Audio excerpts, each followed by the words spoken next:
Hi, I'm Annie of ByAnnie.com and Patterns by Annie. Thank you so much for joining us for week number 46 of Live with Annie. It is always a treat to see you all here. We know there are lots of ways you can spend your day, and we really appreciate that you take the time to be with us. Last week, we talked about making sturdy and fashionable placemats and table runners using your favorite fabrics and ByAnnie's Soft and Stable. They're quick and easy to make and a great way to add some color, fun, and protection to a holiday or everyday table. If you missed that episode or want to watch it again, remember that all the episodes of Live with Annie are available online. You can watch them on our Facebook page, on our YouTube channel, or by going to ByAnnie.com/live, L-I-V-E. We've added a link to our weekly live videos on the top menu bar of our website, so that will make it really easy for you to find. When you get there, you'll find the current episode at the top, and underneath that, a section of past episodes. Just use the drop-down menu to scroll to the episode of your choice. To thank everyone for joining us last week, we had 3 giveaways. Each included a ByAnnie's Soft and Stable project pack with 4 pre-cut pieces of Soft and Stable, perfect for placemats, and a ByAnnie placemat pattern. Lucky winners were Lori Bayundo and Susan Tarrant. Congratulations to both of you, and we can't wait to see how your placemats come together. We also wanted to test whether or not we can reliably select a winner from YouTube, so we added a 3rd potential winner, Avril Valentine. If you're watching, Avril, please contact us at marketing@ByAnnie.com to claim your giveaway. I'm going to grab a quick drink of water before we start on today's program.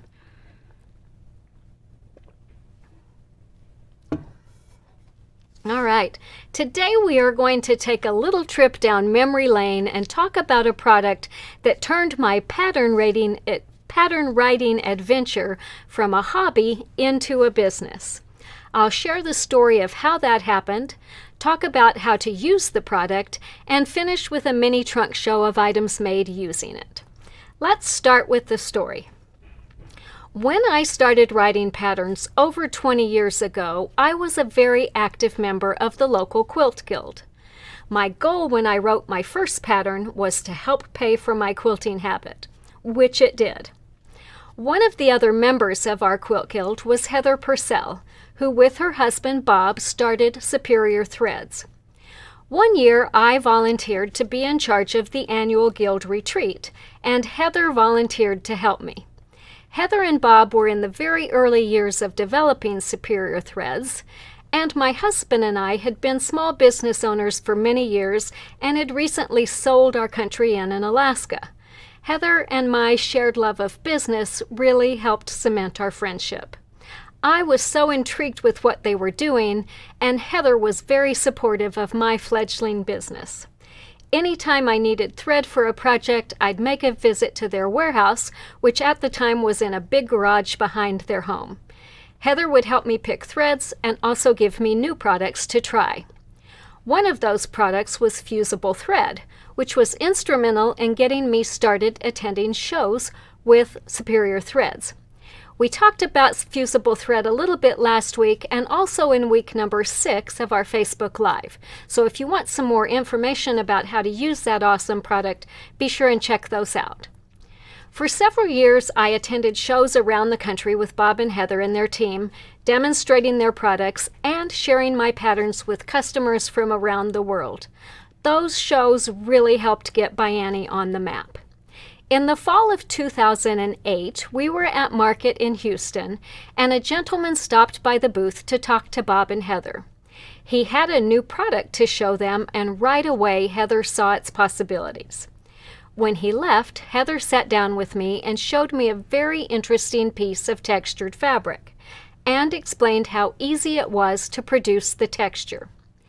Basically, I'm going to dig out a couple little samples here. So basically, the product that he showed them was a fabric that would shrink.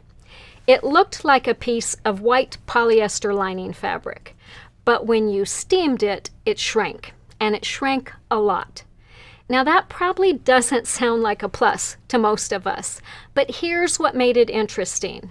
If you sewed the shrinking fabric to a regular piece of fabric and then steamed it, the regular fabric would have to go along with it when it shrank, and you ended up with some fun texture on the fabric. So here's a piece where I've sewn them together. I've steamed only this top half so you can see the texture that's created when the shrinking fabric works its magic. Anyway, Heather showed me a piece of fabric that looked much like this that the man had brought, and she said, "What do you think?" I said, "I think we could have some fun with that." And she said, "Well, in order for us to properly market it, we'll need patterns that use it. Would you be interested in writing patterns for it?" Of course, I said yes, and we were off on a really fun adventure that definitely took ByAnnie from being a hobby to a real business. So for the rest of the week at that show, Heather and I brainstormed ideas for using the product, and she sent me home with a yard or two of the shrinking fabric to play with. We were having our very first School of Threadology in just a few weeks, and we decided that a project made using the product would be a really fun addition to the classes. After experimenting with lots of ideas, we settled on using the textured fabric as the base of a small drawstring bag. And our first pattern using the project was born. However, we still needed a name for the product. The shrinking effect that it produced reminded us of a product we'd both used called Shrinky Dink. You probably remember using that plastic to make jewelry and keychains back in the 80s, and apparently it's still around. So anyway, we had been calling this that Shrinky Dink stuff, but of course we knew that name wasn't going to work. I said, well, the result of the process is that it creates texture, and when you see how it does it, it's just like magic. How about calling it Texture Magic? So we brainstormed lots of names, but in the end decided that Texture Magic it was. And very creatively, that first pattern that we designed became Texture Magic Totes. So the pattern and texture magic were a big hit at our School of Threadology, so we decided that we were going to focus on it at the upcoming Quilt Festival that would be in Chicago in the spring. So I went to that show with one texture magic pattern and some basic demo supplies. And I will never ever forget that show. We were the belles of the ball. We had vendors waiting in the booth when we arrived before the show started each morning, and we still had long lines of people waiting to watch when the show ended. I demonstrated texture magic over and over and over all day for the entire length of that show. By the time the show was over, my voice was completely gone. We had taken oodles and gobs of texture magic and patterns to the show, and everything was sold out the first day.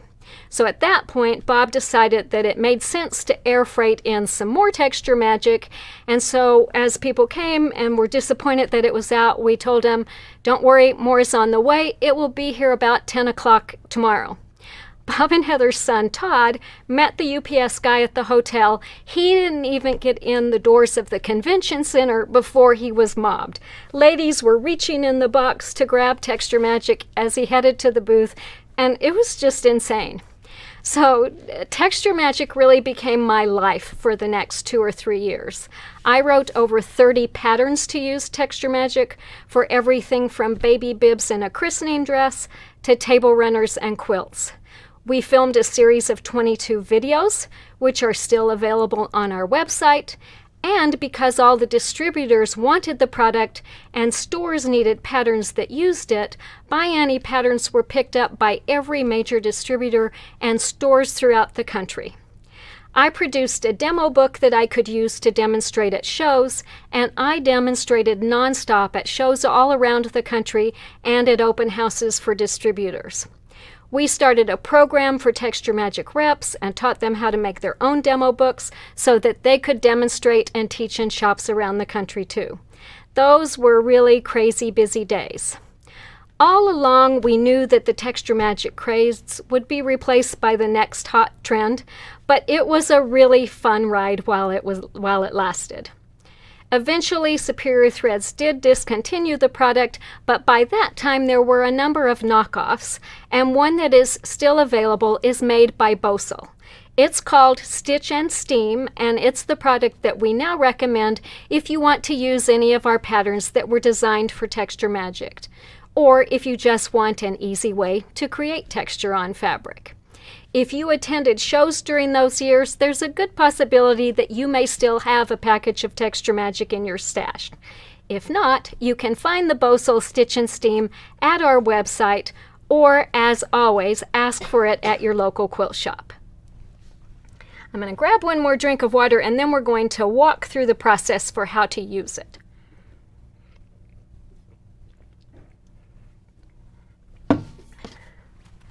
All right. Grab a few of these. Let's see. I think we'll go to about right there.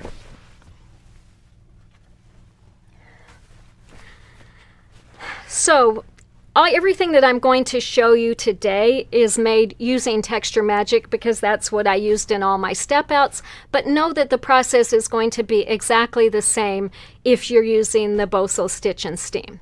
So to review, Texture Magic looks like white polyester lining, but what makes it special is that it shrinks when it's steamed. So the trick to producing texture on a piece of fabric is to sew the fabric to the Texture Magic and steam it so that as you steam the Texture Magic and it shrinks, it takes the fabric along with it. So it puffs up around any of the lines of stitching that you've done, and that's how it creates the texture. So we are going to just walk through some steps. So let's say that you want to texturize this piece of fabric.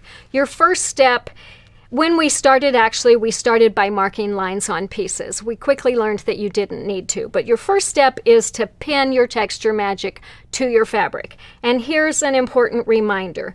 If you've had your Texture Magic folded or wadded up in a bag, don't be tempted to wrinkle it or to press it before you start. Just smooth out any wrinkles that are in there and press it in place, because if you iron it or press it before you start, it's going to shrink and all the magic's going to be gone.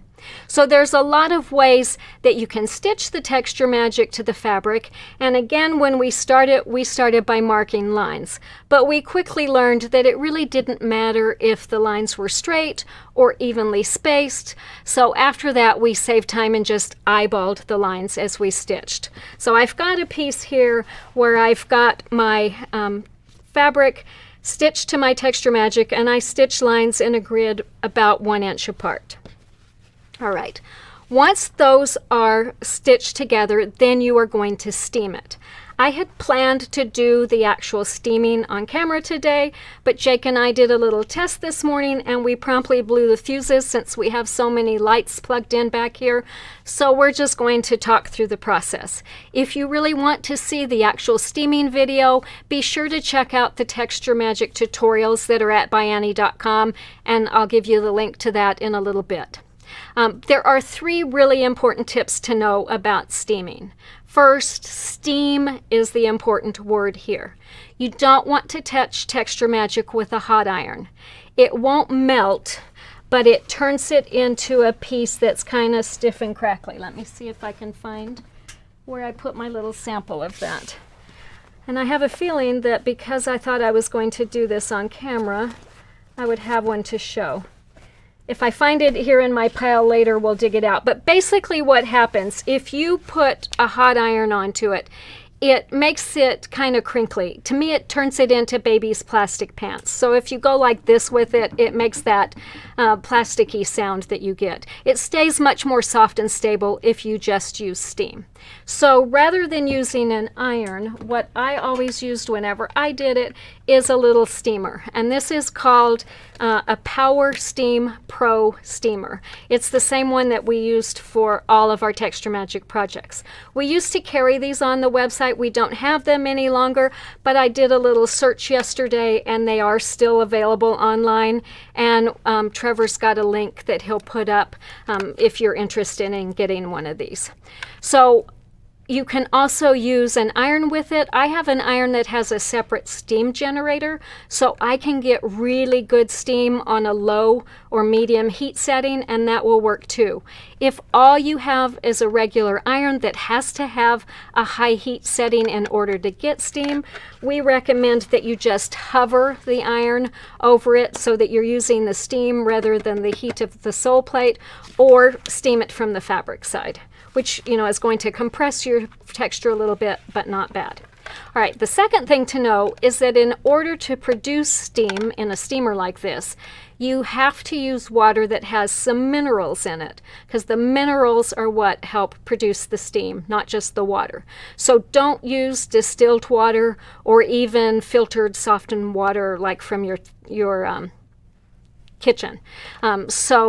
If you're finding that your steamer isn't steaming, it's probably because your water doesn't have enough minerals. So when I did the test on this last night, I had to go outside and get water from my hose outside, the outdoor tap. Another thing, we learned this when we taught in Quilt Hawaii one year, and all of the water there is collected from rainwater, and we absolutely couldn't get our steamers to steam, so we put a little bit of salt in the water reservoir, and that gave us great steam. So a little bit of salt will give you the minerals that you need to get the steam. And then, of course, make sure that you dump out the water each time, because you don't want that sitting inside and getting your steamer rusty. So use your steamer. All right, so then when you're ready to steam, so here's a piece that has not yet been steamed. Here's one that's been partially steamed. So as you set your steamer down on top of it, you're going to see that you start getting wrinkles and stuff in it. So you're doing it from this side. You can't really tell whether the texture is happening. But if you see wrinkles, that means you need to keep going. So the third important point is keep steaming until the back is completely flat, because that means it's finished and it won't shrink anymore. If you still see wrinkles like you see on here, or say on here down at the bottom, that means you need to keep steaming. So keep going, but when it lays flat, you'll know you're done. And what you will have done is created a new piece of textured fabric, and you can treat it just like any other fabric, cutting out the pieces for your project from it. All right, so that's the basic concept. And once you have that basic concept down pat, then it's time to start experimenting. So I'm going to move these out of the way, and we're going to talk about some of the different things that you can do. So you can get lots of different effects by varying the fabric you use, the stitch you use, and the thread that you use. And since this was a Superior Threads product, of course, our first experiments involved using different stitches and threads. So for all of these examples that I showed you, we stitched a grid, usually with lines about 1 inch apart. Oh, here we did a stipple, and we used a lightweight thread, probably so fine number 50, maybe bottom line, but just a regular thread that wouldn't show up a lot.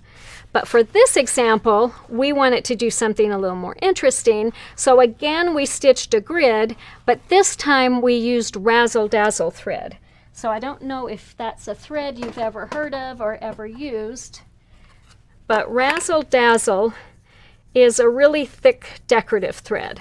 So it's made of a whole lot of strands woven together. It's too big to go through your needle, so what you do with this is wind it on the bobbin and then make sure that you're stitching from this side. So I put So Fine in the top, I put razzle dazzle on my bottom, I stitched from this side, and it gave me this effect. So that is how we actually textured the fabric for the bottom of this little Texture Magic tote. And I really love how it looks like we've sewn beads onto the fabric once it's been steamed. So using a fun decorative thread like that gives you a really fun effect. All right, so that's that one. On this one, I'm going to put this cover on here before I lose it. Wind that back up. And Razzle Dazzle comes in just whole bunches of different colors. It's a really fun thread to use. On this one, Jake, have I got that in the right place? On this one, we used glitter in the needle. We stitched from the top on this one. We put bottom line in the bobbin. And then rather than stitching straight lines in a grid, we set our machine on a serpentine stitch. So you can see it a little bit better here. A serpentine stitch is one where your stitch goes like this. You're still stitching straight lines. All you're doing is stitching straight. Your needles or your machine's doing all the work to give you all those curvy lines. And so we stitched with lines about 3/4 of an inch apart. And this gives you a really wonderful texture with lots of glittery sparkles throughout. So that's a really fun one to use. Here's another example where we did a serpentine stitch, and on here we did a variegated thread. Probably rainbows is my guess, which is a 40 weight trilobal polyester thread. On this one we also used rainbows, but this time we set our machine on a decorative flower stitch. So we just again stitched straight lines, let our machine do the work for us, but stitched all these little fun flowers. So that gives us an interesting texture. It also adds some interest with that decorative stitch. Here's the very same stitch, but on this one I used a 30 weight thread, so a little bit heavier. This was called Brights. I didn't have a color that contrasted as much, so the stitching isn't quite as apparent. So that's something that I wanted to suggest, is that it's always a really good idea to audition your threads and stitches on just a small scrap before you commit to a great big piece. You want to make sure that whatever stitch and thread you pick are worth the effort that it takes to sew them. So if you're doing a decorative stitch, we really recommend that you pick a color that's a bit different from the background so it doesn't completely disappear. But there are times when you do want the thread to disappear. So here's a piece of fabric that we actually used on this bag. This is our Serenity shoulder bag, and it's got this wonderful organic leaf design. And so when I stitched it, and you can see it a little bit better on the back, I just followed the lines around the leaves, the veins of the leaves, by picking a color, a charcoal color that blended in with the background. You get the focus on the texture, but not on the stitching. So that gives, you don't see all that heavy thread buildup, you just notice the texture on here. Here's another idea. In addition to using decorative stitches, you can also use machine embroidery to create texture. So this was a design that was machine embroidered on a lightweight silky fabric, and here's how it looks once it's been textured. And I think this would be just gorgeous for the bodice of a fancy dress, like the mother's wedding dress or dress for the wedding. And then you can use the rest of make the rest of the dress using the same fabric, so it all coordinates, but gives you some really special effects in part of it. All right, when we first started carrying, playing with Texture Magic, we picked this particular fabric because we really liked these scallops that were printed on it. And we thought, well, this would be really fun to quilt along those scallop lines, and wouldn't that create a really cool texture? So here is a scrap from a big piece that I did, and if you look on the back, you'll see that I took a lot of time painstakingly free motioning along all of those things, and you can imagine how long that took. And you can probably also imagine my disappointment, hang on, when I texturized it and held it next to this piece that I texturized using just straight lines, and realized that the texture really didn't look all that much different. But then we remembered that example that I just showed you of the machine embroidered piece, and how they got that really wonderful texture by adding that layer of batting inside, which I may have forgotten to mention. I think I did. So this one has got a real thin layer of batting added in between, which really helps enhance that texture. So we went back to the drawing board on this one and added a layer of batting in between, and as you can see, that really does make those scallops show up. So you can see the difference here between the very same stitch. Just adding that layer of batting gives you a very different effect. So after that, we started experimenting with different types of batting. to see if that made a difference, and we determined that it did. So here is an example of a small piece that we did using a cotton batting. Here is the same fabric done with the layer. Oh no, this feels like cotton batting. Yep, so this is cotton batting. Here's the same thing done with wool batting. And as you can see, the wool really puffs up and fills those shapes and just gives it a whole lot more filling in between the designs. So here's one where we've only stitched it. Here it is once it's been texturized. So we recommend using the wool batting anytime you are going to add a layer of batting in between to give yourself some extra texture. So those are lots of different ways that you can use different stitches and threads. Now let's talk about fabrics. So most of the samples that I've shown so far have just been regular cotton quilting fabrics, which are really fun and easy to texture. And as we said with threads and stitches, I always recommend doing a small sample to audition your fabric before you commit to an entire project. And here's an example of one where we learned that lesson. So we were planning to do a quilt, and we had found this awesome fabric with these great big circles and stuff on it. And we thought this would be a really great one to texturize to go in the center of the block of these.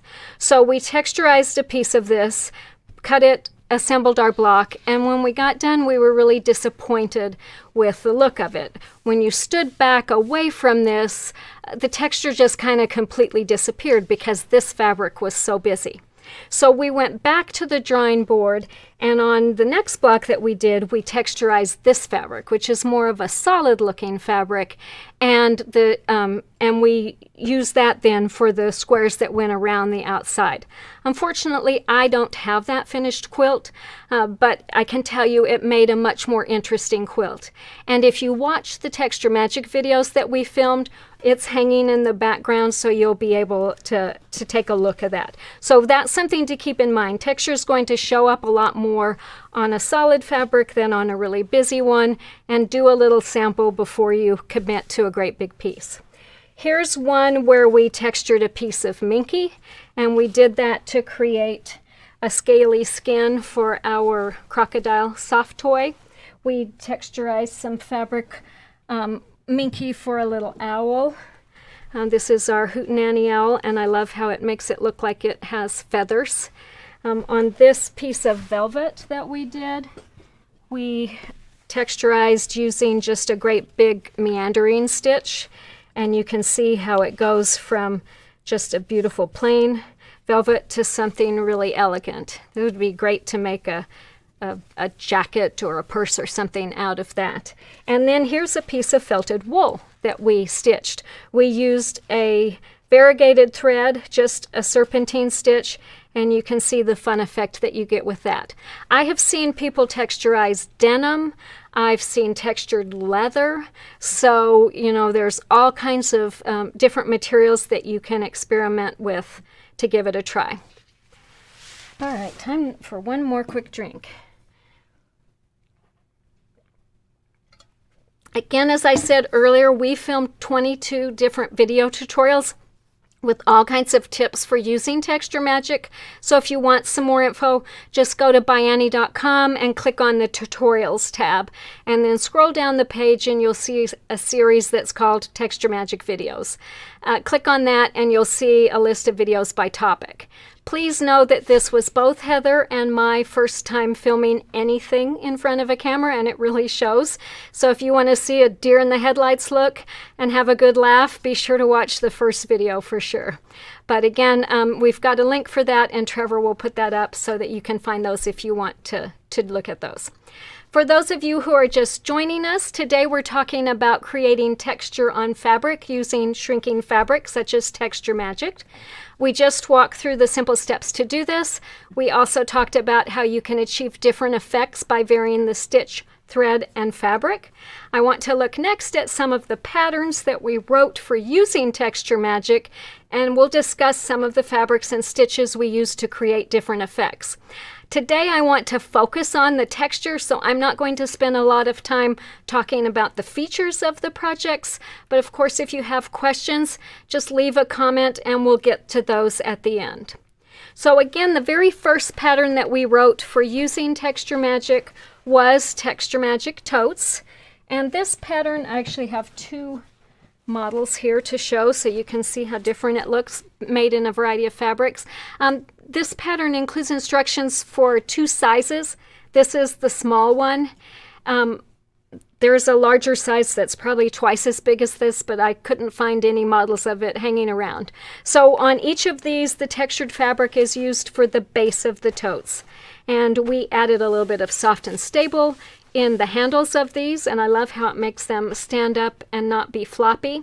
For this tote, as we said earlier, we used razzle dazzle in the bottom, and we just stitched straight lines in a crosshatch design. On this one, we used a variegated thread that was like turquoise and brown variegation, and we stitched a grid again, but this time used the serpentine stitch in the crosshatch design. So again, that's Texture Magic Totes, simple and easy to make, and just a really fun project to do. This would be a great one to do with beginning sewers and even grandkids. So that's a really fun one. All right, here's another really fun purse that we designed both to demonstrate Texture Magic and also to show how easy it is to make a purse that will stand up and hold its shape using soft and stable. So we designed this bag to be made without any quilting. It's a really quick, easy project to make, and if you want to see the steps, we walked through those way back in week number 2 of our Facebook Live when we featured soft and stable. You can find the section on the town at about 11 minutes. This bag can be made with wooden handles, or the pattern also includes instructions for fabric handles. And on each of these, we use texturized fabric to add interest to the center panel. On this one, we used a gold metallic thread and a decorative stitch. We did a decorative stitch on this one as well, but not a metallic thread. We used just a thread that would contrast. We picked up the green in the main fabric and used that for the stitching. So those really make some gorgeous purses for a night on the town or just running around town, whichever you prefer. Put this bag up here again. All right, another early pattern that we designed for Texture Magic was our Serenity shoulder bag. And we'd been contacted by E.E. Schenk, who was one of the major quilt distributors. They had this new fabric that had this really interesting organic design, and they thought it might be fun to use with Texture Magic for a bag. So this pattern was actually specifically designed to use this fabric. And again, we added a layer of batting in between the fabric and the Texture Magic when we stitched it, and stitched along the lines of the fabric. That really made the texture a lot more noticeable, and this bag was just a huge hit at market that year and continues to be a good seller. As you can see, we've got some other examples of that bag. Hang on just a minute while I find them here.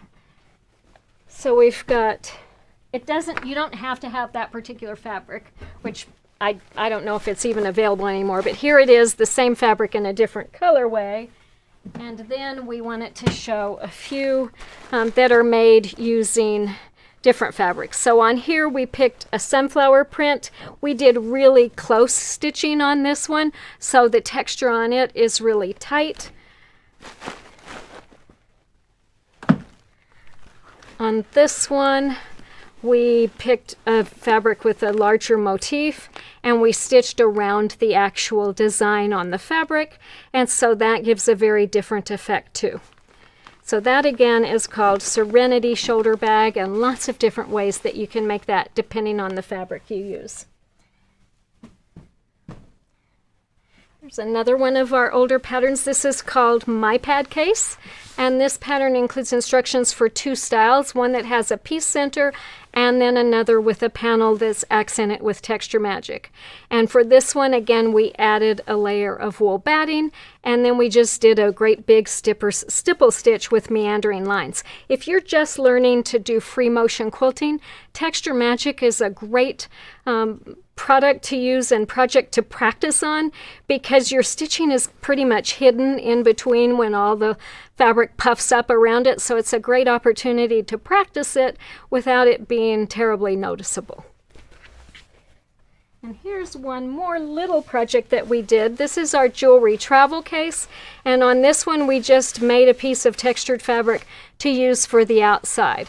So on this one we set our machine on a serpentine stitch. We stitched a 1-inch grid on the diagonal, and that serpentine stitch is probably the one that we use more than any other because it gives really great texture with just a minimum of effort. I do want to show you the inside of this case because it's got some really nice features. So it's got zippered pockets, an earring bar, a ring bar, a bracelet bar, and then a separating zipper on this side that lets you open up this little zipper divider so that you can put your necklaces on this side. There's a pocket at the bottom to hold them, and bar or little tabs to separate them. So that again is our pattern called Jewelry Travel Case. All right, so that was bags and purses that we did. As we were working with Texture Magic, we quickly noticed how perfect it was for baby items. Stimulating a baby's senses with texture is just a great way to help them, keep them entertained and help them learn and develop. So somebody's typing a note on here. When showing the texture, can you raise it up a little bit because the texture is hard to see? Yes, I will try to do that. Thank you for letting me know. So let's move on down, Glow. So I've got a few baby projects to show. I didn't bring all of them because we talked a whole lot about babies in weeks number 37 and 38 of our Facebook Live. So if you're looking for fun baby projects, be sure to revisit them. But I want to start with this fun one, which I have in a couple different colorways.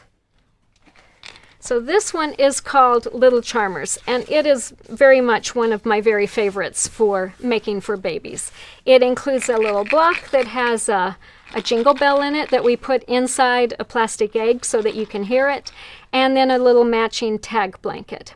And we use Texture Magic to texturize a few of the fabrics on the little blanket and then all of the fabrics on the block. So this is a really fun project. You start with 5-inch squares, so a charm pack, but you can experiment with all kinds of different stitches and threads to see the different effects that you get. So here I did a combination of straight lines with decorative stitches. I did a, can you see this? I did just an all over meander there. Same thing here. Well, here I set my machine on a serpentine stitch, and I did just straight lines doing the serpentine stitch, another with the serpentine stitch but going diagonally, and then here straight lines in a grid with lines fairly close together. So on here we did lots of different things too. Here I did straight lines, zigzag lines, a little bit of everything. So the really fun, on here I just followed the pattern that was on the fabric. But here I followed the design on the fabric too. As you can see, the closer you stitch together, the more texture you get. So where I stitched lines 1/2 inch apart, I get a lot tighter texture than where I do lines further apart. So that again is Little Charmers, and you've got a little blanket and a block as well. Then I wanted to show the Hootenanny. So this is one again where we texturized the fabric for the owl's bodies. And so we've got Hoot back there on the shelf. This is Annie. And I really love how texturizing the Minky fabric makes it look like feathers. The other advantage of using Texture Magic with Minky is that it stabilizes that stretchy fabric, so it makes it much easier to stuff the softie. It doesn't keep growing in size on you. So again, this is Hootenanny. And then the other project that we really had fun doing was some baby bibs. And on this one, we wanted to try using a textured fabric for applique. So we texturized a piece of fabric to use for our lamb, another piece to use for our chick, and then we appliqued those onto this quilted fabric background. We talked again last week about doing applique with fusible thread. Basically, fusible thread is a thread that melts.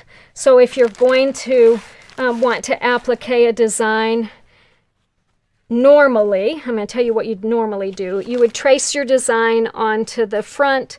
You would stitch from the front with the fusible thread wound on your bobbin.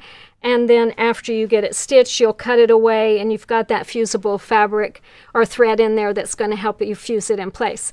It would be hard on a piece of textured fabric to trace the design on the top. So what we did on these is trace the design onto the back, and then we had to put the fusible thread through the needle, and we stitched around the shape, cut it out, and then fused it in place. So once we had all of our shapes fused in place, then we went all around the edges with a blanket stitch to hold them down. And for this little chick, we did a mirror image after we did the first line of stitching. So we did a mirror image with the blanket stitch around the head and around the wings to really make it look like it had feathers. So that was a really fun thing to do, and I'm pretty sure the pattern suggests that as an option as well. So that pattern also includes some smaller bibs that have just a little textured strip down the center, or a little ladybug where the wings have the texture as well. And of course, if you want to make those bibs without texture magic, that's always an option too. Here's one more baby project that I think makes a really gorgeous project. And this one is our Heirloom baby ensemble. So this is a great way to recreate the look of hand smocking with a whole lot less effort. And the pattern includes a beautiful christening gown, as well as a matching bonnet and some slippers. So to create the appearance of hand-smocked fabric, we just stitched the texture magic to some white satin using a grid with lines about 1/2 inch apart. Excuse me just a minute, my lips are dry.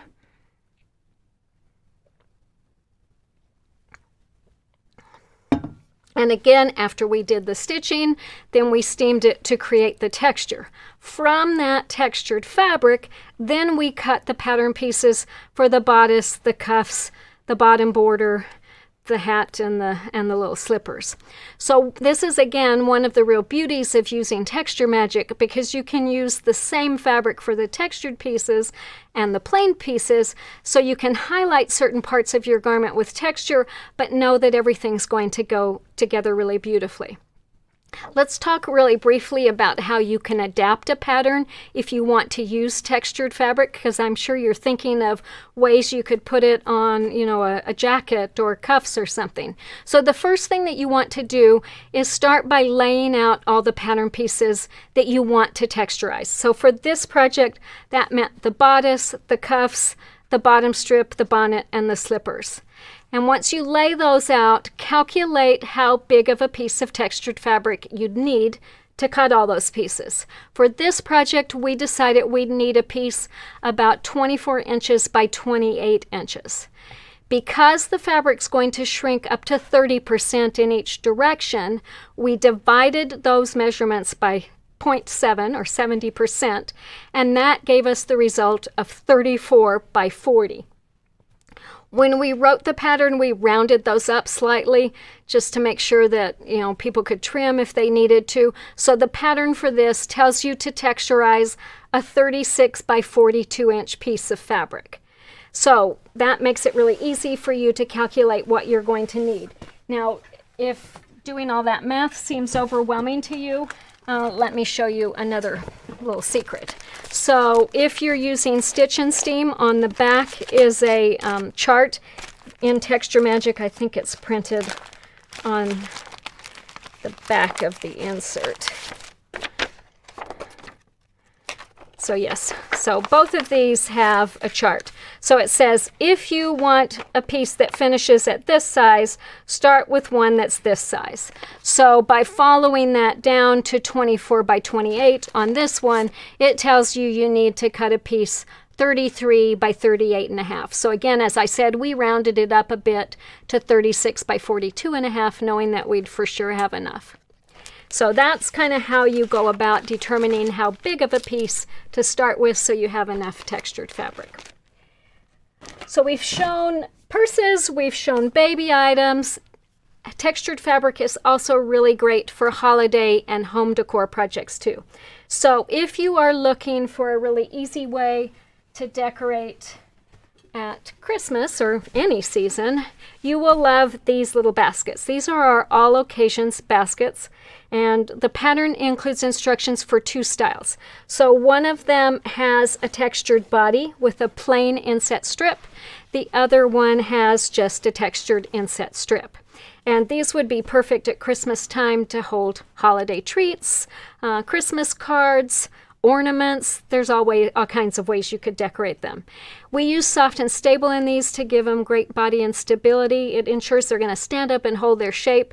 We even used it in the handles so they're not soft and floppy. You can see how those handles pop right back up and stand up.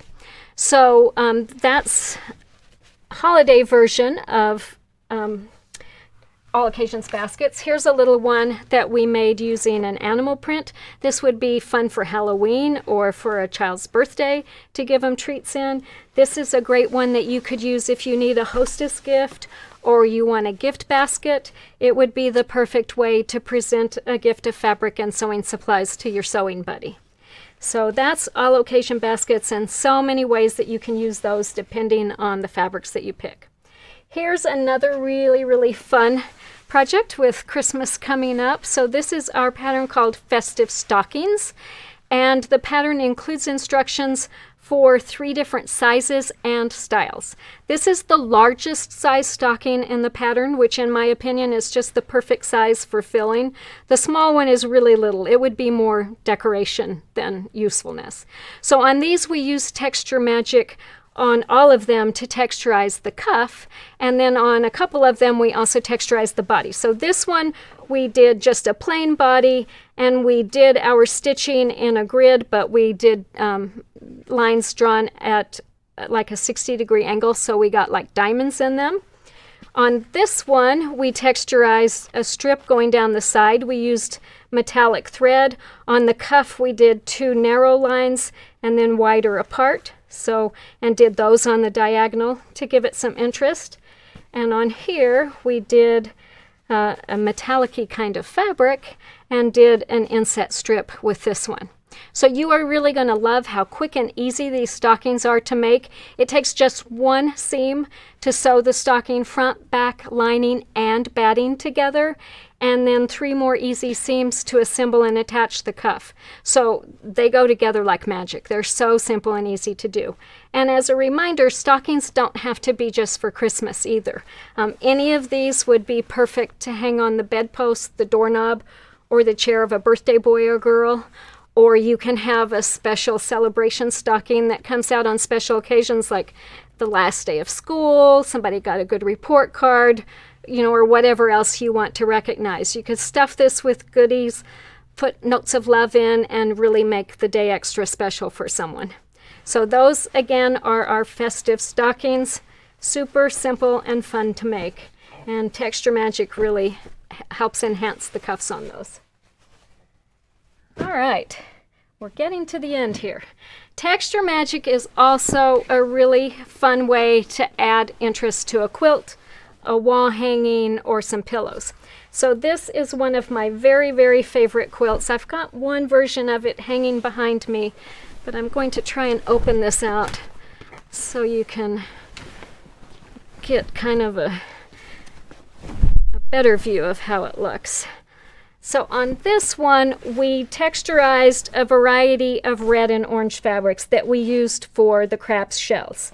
And we did a variety of stitches on those, so each one of them, I don't know, they look like they're all a little bit different, but most of them use a serpentine stitch and a contrasting color of thread. So we texturized just the shells, and then the rest of this is all done with paper piecing. The pattern for Feeling Crabby directs you to use a variety of lights, mediums, and darks in the blues to get the effects of the waves. On this particular quilt back here, we had a variegated fabric that went from light to dark blue and light to dark red, so we only needed 2 fabrics to make it. So that's a really fun one if you can find a fabric like that, and there are a lot of them on the market, so fun to do. I also wanted to say, if you're an artist who makes landscape quilts, you will really have fun using shrinking fabric to create texture for your quilts. And I made some samples of textures for a mixed media class that I taught several years ago. I have no idea what happened to the actual samples, but Jake's got some images of them, and we're going to put those up. So for the rocks, I used kind of a tweedy looking gray fabric. I added a layer of wool batting, and then I quilted the fabric using just a pebble design. And I really love how the rocks appeared through that. I think it would make a really great pathway on a quilt, or, you know, a castle or something like that. For the leaf, I traced a leaf shape onto the Texture Magic, and then I stitched that to the green fabric.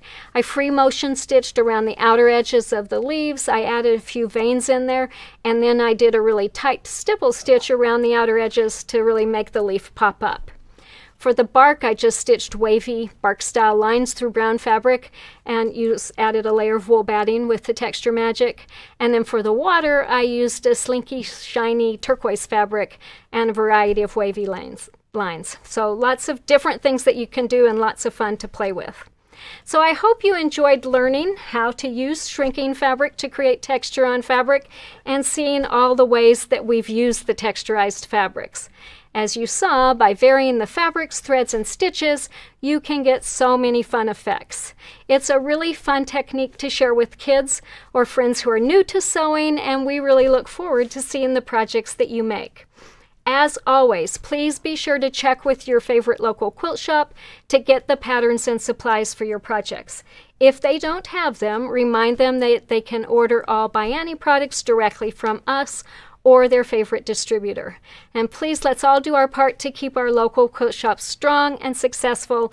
And thank you so much for joining us today. Looks like Trevor has some questions, some of these which I think we may have already answered. I'm going to have a quick drink before we go into those.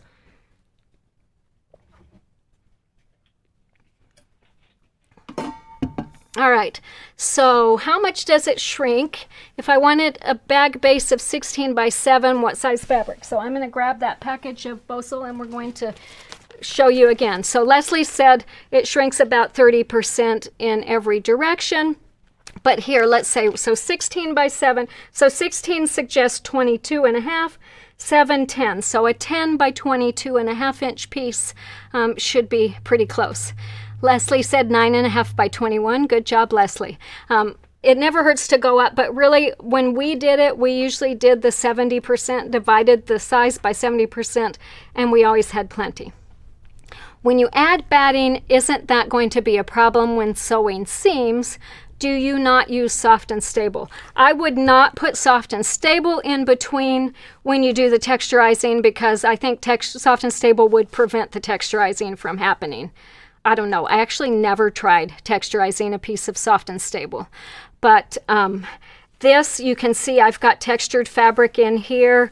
And no, I don't think it impacted the seams. I pressed the seams so they all went under the crab shells. So they're not in this part.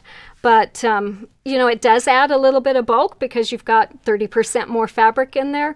But no, you can work with that pretty easily. Can I take a regular pattern and pick a piece in texture? Not quilting, then make the rest using the directions. Yes, basically when you use Texture Magic, you're going to create a new fabric, and then you're going to treat that piece of fabric just as if it was regular fabric and make your pattern as it was designed.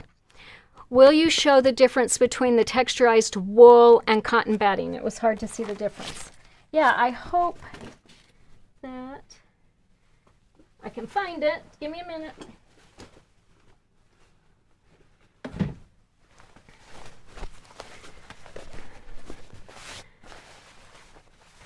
So this is definitely a cotton batting. This is definitely a wool batting, and both of these have been steamed. I'm trying to figure out how I can hold them.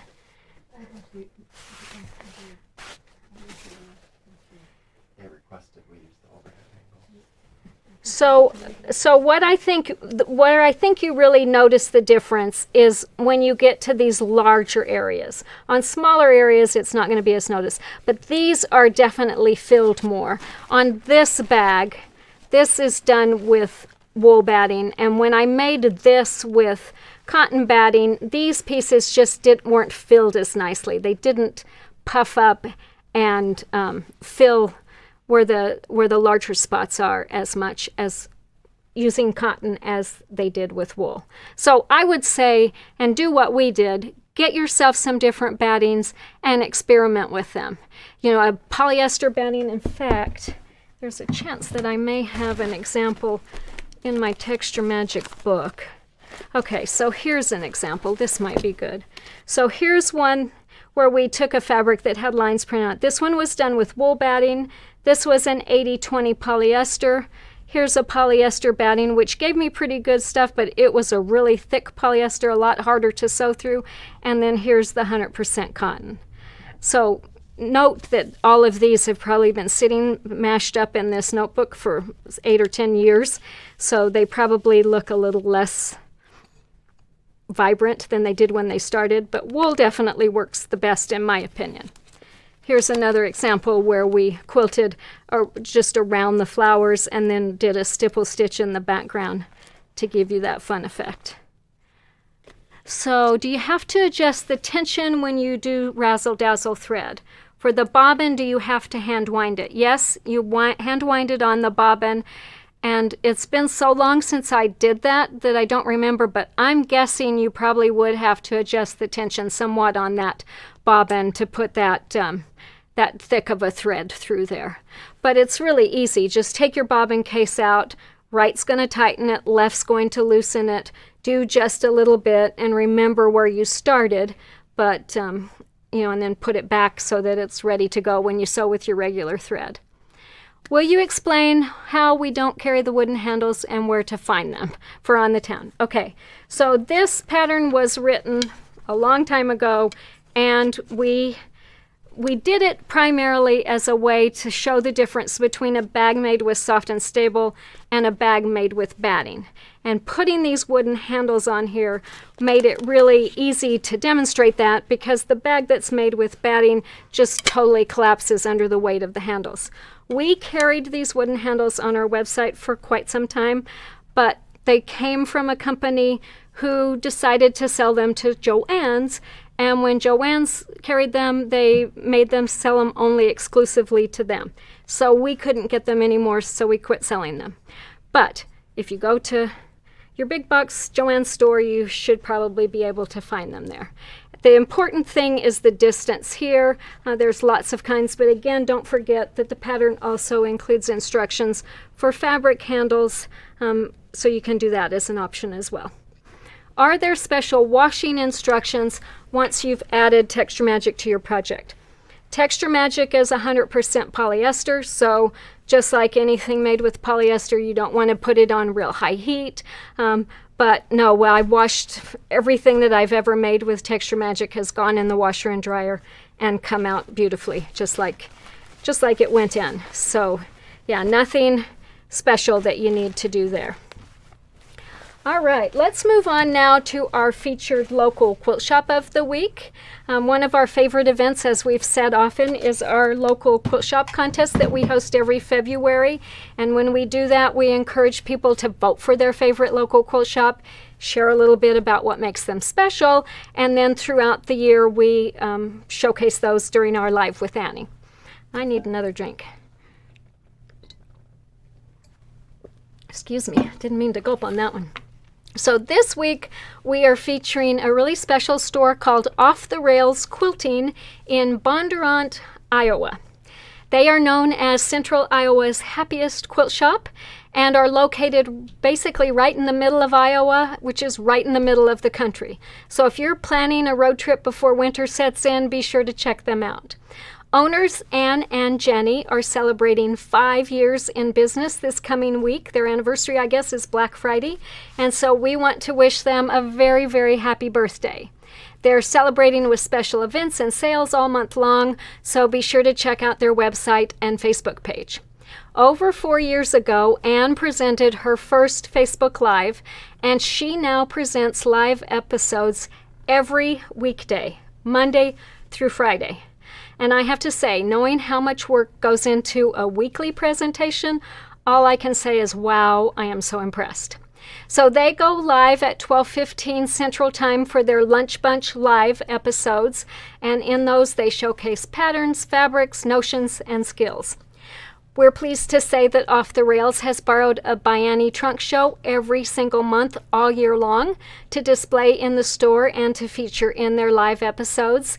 And they've already submitted requests for shows in the new year, so it looks like that's going to be a continuing feature, and we're really thankful for that. Customers really raved about their product selection, their helpful staff, and their amazing customer service. And Beth wrote, their attention to customer service is unbelievable. They have pivoted their business from a small town shop to an online national treasure in the quilt world. Amy said Anne and Jenny are completely beating the odds during this crazy year by bringing a little bit of happiness, inspiration, and fun into households all over the U.S. And Lisa recognized these attributes of the shop: the friendliness and knowledge of all the staff, the cheeriness of the inside of the shop, the willingness to help with anything and to order something if they don't have it. You just feel welcome and at home. Again, we want to say congratulations and thank you to Anne and Jenny and all of the team at Off the Rails Quilting, and wish them a very happy 5th birthday. You guys keep up the great work. I want to move on now to some really important announcements. First is that our big shipment of mesh, which was supposed to arrive in September, finally arrived on Friday. We've got it all put away and we're getting all the back orders shipped. So if you've been waiting on a shipment that included mesh, it should be on its way to you. We are still facing shipping slowdowns though, so we continue to ask for your patience and understanding, and recommend that you check at your local quilt shop if you need something. So to say thank you to everyone for your support, we are going to be offering some fun specials on our website over the Thanksgiving holidays. You're going to have to wait till next week to get details on it. We'll be sending out an email, but I can tell you that that sale will run from November 24th to 30th. So if you're not already signed up for our email newsletter, make sure you get signed up so that you get all the details on that sale next week. We are also running a similar but longer sale for quilt shop owners and our wholesale customers. We want to help them get stocked up for their own holiday events and sales, so we started their sale last week, and it will also run through the end of the month. So if you are a quilt shop owner and haven't received our emails about the sale, please reach out to us. If you are a local quilt shop customer, please mention this special sale to your management of your local quilt shop so that they can take advantage of the deals. We are really so very appreciative of all our local quilt shops, and we thank all of you for helping support and keep them in business. And we want to say thank you to you too for joining us today.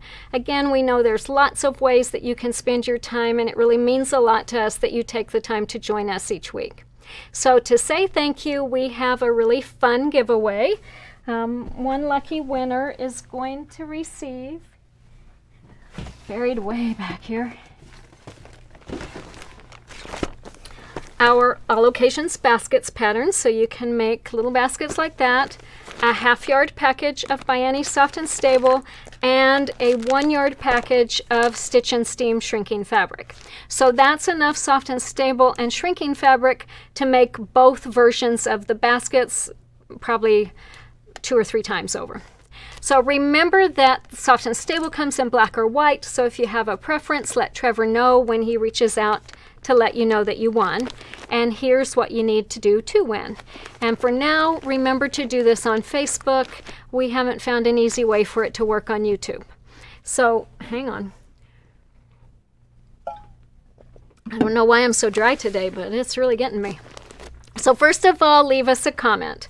Tell us something you learned in today's presentation. If you've ever used shrinking fabric to create texture, tell us what you did, how you used it. Do you have any other ideas of ways to use it besides what we showed today? Which ByAnnie pattern that we showed today would you like to make next? And of course, we also enjoy learning any special tips you have, as well as ideas for future episodes of Live with Annie or new patterns. The second thing that's important for you to do is to tag a friend. We really want to spread the word about our weekly Facebook Lives, so please share this with someone who you think would enjoy them. And to tag someone, you just type the @ symbol, follow that by their name that they use on Facebook. A picture of them and their name will pop up so you can make sure you've got the right person. Then click on that and type your comment and click submit. We are going to pick winners from comments made by midnight Mountain Time tonight, so you've got about 9 more hours to watch and comment. And then don't forget to check your Facebook messages, because Trevor will notify our winner through Facebook and ask you to email your shipping details. So again, you can let him know then which color of soft and stable you prefer. Thank you again to everyone who joined us today. We are going to be back at 2 p.m. Mountain Time again next Wednesday with another episode of Live with Annie. It's going to be the end of the month, so it will be our monthly tips, tricks, and techniques episode. If there's something special you want me to cover, be sure to leave a comment about that today. I'm still working on my plans for that, so you've got a little bit of time to let me know. We will look forward to seeing you next week, and until then, happy stitching.